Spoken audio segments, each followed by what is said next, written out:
Bitcoin had an amazing weekend along with many of the cryptos here, especially today. We got a big move up over $65,000. You can see this nice big green candle today coming through on Bitcoin. That is also affecting the miners and micro strategy as well. We're having pretty much a nice rally Monday going on right now.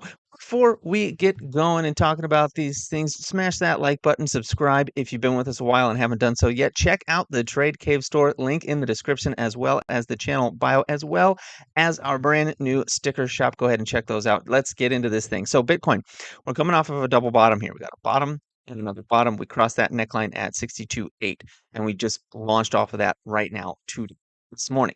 Okay, this thing right here, if we zoom out a little bit, we're above the 200-day moving average. That is fantastic. The simple moving average. That is fantastic. The top ATR band is up here, $67,000. That's for a daily move, by the way. So that could go even higher if it moves higher. So that's pretty exciting. That's pretty great. You've seen here Bitcoin can easily push into that higher for ATR band and just move up into it before it eventually gets slapped down. But what's exciting here is we got a double bottom coming off of a larger double bottom. Bottom here, bottom there.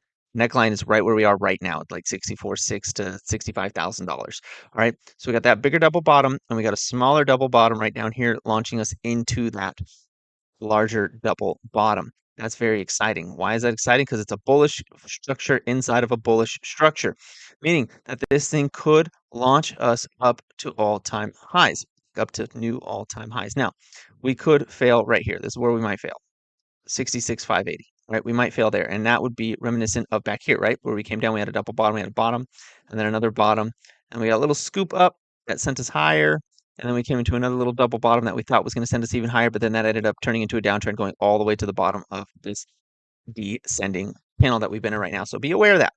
Be aware of that. We've had a double bottom feed into another double bottom that did lead to the very bottom of the descending channel, which right now, if we were to do that, would take us all the way back down to about $49,000. That would suck. That would suck. That would suck real bad. So watch that 66.5 real close. Watch it real close for us to struggle at. If we struggle at the 66.5, yeah, we could be having a bad time. So we're going to watch that close right now going forward. Now, what is this having an effect on our miners? What kind of effect is it having? We are seeing them up significantly today.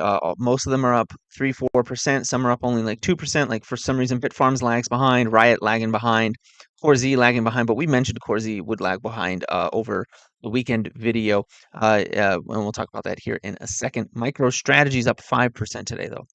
5%. We're at 223. Just it seems, oh man, we're gapping up. You know, the only thing I dislike about this is that MicroStrategy is kind of leaving Bitcoin behind in a way that it's done in the past, where it frequently returns to baseline. Now we're outside of the upper ATR bands, and we've been outside of it for a couple of days now, meaning MicroStrategy needs to come back to earth. It doesn't mean it will. Maybe the moving averages will catch up to it if it goes sideways a little bit in the 220s. But my concern here now is one, I'm priced out of my wheel strategy on this one because I don't have $22,000 sitting on the sidelines. I had 15, 16. I built that up to 17, 18 using the wheel strategy, and now price just got so far away from me here last week that I'm no longer able to do that. Now I am looking at potentially doing poor man's covered calls on this later in the week, but I do need to see this price come down first. All right. Yeah, this big gap up. I'd like to see this thing come at least back down to the 5, which would be the top ATR bands here. Maybe back to the 21, preferably the 21. I'd really like to see it come back to the 21, around 175, 180. That would be ideal for my purposes on MicroStrategy. Doesn't mean it's going to do that. Absolutely not. Doesn't mean it's going to do that at all. But I'd like to see it. That would really help me out. So MicroStrategy being an absolute banger. If you're in MicroStrategy, and honestly, even if you've just been in it since September, you are up tremendously. So good job on that. Now, the only miner I want to look at today is going to be CoreZ because it's the only one negative. It is okay. So Luna is also negative. That's my lotto play. We don't really care about lottery tickets unless they're doing something fun, unless they're 0 or 100. One of the two. So I'm gonna only look at CoreZ today. It's the only one showing down that is like an actual real play. Now, how did we know that this was going to happen? We knew this was going to happen because we painted this on here. Well, we drew these lines on here last week. When you saw that it was doing a rising wedge and it sold off a little bit. Right now we're in another larger rising wedge. We're in the top of that wedge. We got just above it, and we're likely to come to the bottom of it, which would be the 21 moving average around $12. It's not too exciting. The only time that this gets exciting is when it breaks. So if this thing breaks to the downside, it gets under $12 basically. Well, actually, really under like 11.97. It's under that. Then we're going to come down to 10.87. We're going to test that. If that doesn't hold, then we're going to come down to 9.65. If that doesn't hold, we are going to go down to 8.31. 8.31 is the general resting place before we end up in a downtrend. Okay, we're still bullish. Even if we come all the way down to 8.31 on this thing, we are still bullish. Keep that in mind.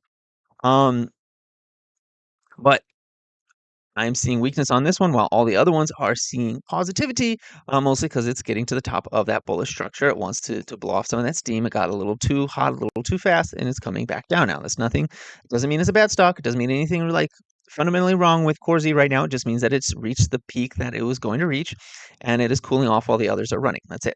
That's all. That's all it means. It's nothing too scary, nothing too insane.